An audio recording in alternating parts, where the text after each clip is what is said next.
taught English, and he told me, I still remember when I was a little boy, he said, never be ashamed to ask questions in class. I don't think this is only good for Jewish people. I think everyone can learn from it.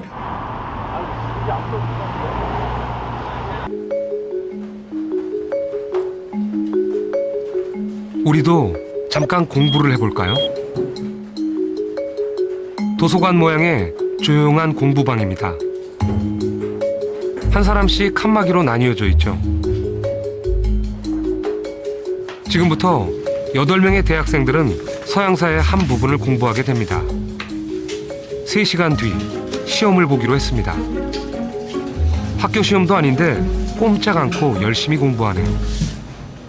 이렇게 열심히 해요? 시험 본다고 해서 옛날부터 시험 보면 막 연도 나오고 무슨 국가 이름 나오고 그런 것들 많이 나오잖아요. 일단 그런 것들 위주로 하고 있어요. 초반에는 형광펜으로, 그러니까 눈에 들어오는 문장 같은 거 형광펜으로 쳐서 먼저 한 번씩 다 읽고요. 그 형광펜 친 거를 쓰면서 노트 정리식으로 공부하고 있어요. 그런데 같은 시간 아래층에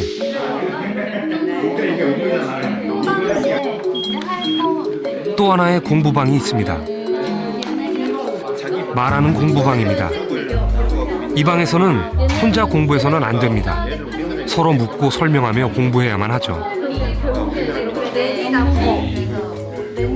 다들 혼자가 익숙할 텐데 시끄러워 공부가 되기나 할까 걱정입니다. 결국에 이 식민지들까지 다 이어서 하나의 큰 제국으로 같은. 그래도 공부가 재미있어 보입니다. 줄을 많이 치시거나 그러시진 않으셨네요. 이거 진짜 기억하고 보지 않고 말해야 된다고 염두에 두고 보니까 좀 더 이 기억을 주입시킬 때부터 좀 짜임새를 내가 먼저 구축하려고 노력을 하게 된 것 같아요.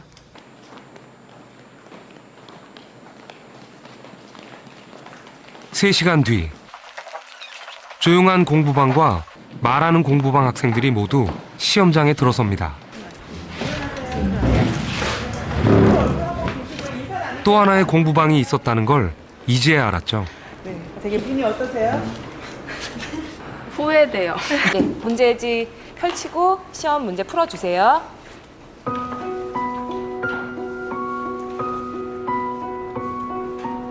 시험 문제는 빈칸을 채우는 단답형 5문제와 수능형 유추문제 5개, 그리고 서술형 5문제입니다.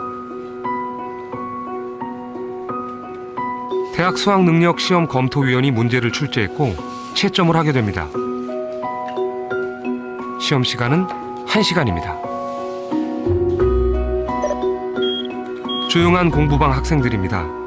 잘 풀고 있을까요? 막상 시험지를 받고 시험 문제를 풀려고 하니까 딱 그 중요한 부분에서 생각이 안 나고 막상 시험지를 보니까 잘 안 되더라고요.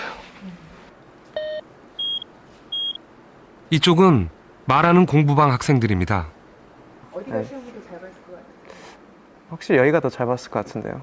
자기가 아는 게 모르는 게 나오니까 아는 거는 제끼고 모르는 것부터 먼저 공부할 수 있는 그렇게 되거든요. 내가 설명해 줄 때 내가 잘 모르는 부분을 스스로 캐치할 수 있다는 거. 오늘 배운 부분만큼은 좀 그래도 많이 기억에 남겠죠. 달랐던 것은 3시간의 공부법. 정말 말하는 공부방이 시험을 더 잘 봤을까요?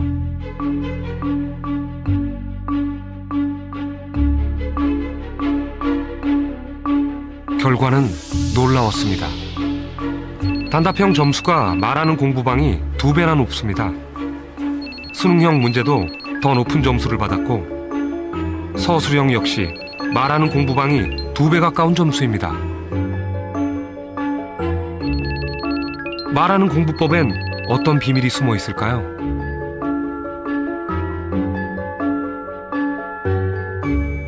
아마 처음 이런 장면을 보신 분들께서는 많이 놀라셨을 거예요. 그런데 이게 심리학자들의 눈으로 보기에는 그다지 놀라운 결과가 아닙니다. 이른바 메타인지라고 하는 것이 있습니다. 우리가 일반적으로 하는 생각들, 이런 걸 인지라고 부릅니다. 그런데 이 인지를 바라보고 있는 또 다른 눈이 있습니다. 이걸 메타인지라고 하죠. 나의 사고 능력을 객관적으로 바라보는 또 하나의 눈, 메타인지. 메타인지는 내가 아는 것과 안다고 착각하는 것을 파악하는 능력입니다. 나 자신을 아는 거죠. 그렇다면 어떻게 하면 메타인지를 상승시킬 수 있을까? 바로 이 설명에 그 해답이 있습니다. 설명을 해보면 내가 아는 것과 모르는 것의 구분이 명확해지고, 그리고 내가 알고 있는 지식들이 인과관계, 즉 원인과 결과의 관계를 그리면서 정리가 됩니다. 뭔가를 말로 설명해보면 압니다. 듣기만 하며 지식을 집어넣는 것과는 달리 말로 설명하면 내가 아는 것과 모르는 것, 필요한 것과 필요 없는 것이 생각으로 정리되는 걸 느끼죠. 메타인지가 작동하기 때문입니다. 보시죠. 이 학습 피라미드는 공부를 한 다음 24시간 후에 남아있는 비율을 나타낸 것입니다. 듣는 공부는 5%가 남지만 말하는 공부는 90%가 남습니다. So thinking out loud. So far, we've talked about a number of ways where vocalizing in the classroom, being an active participant, Thinking aloud, all of these are part of 소리내어 생각하기라는 공부법의 권위자 수잔 디랜데 교수도 말하는 공부법을 강조합니다. So what you gain from speaking your ideas is clarity of 말을 하면서 생각이 정리되고 더 발전한다는 것이죠. The first thing you can do to learn how to think out loud is to be willing to express what you don't understand. Say something. Make a noise. And what that does is it forces you to say something.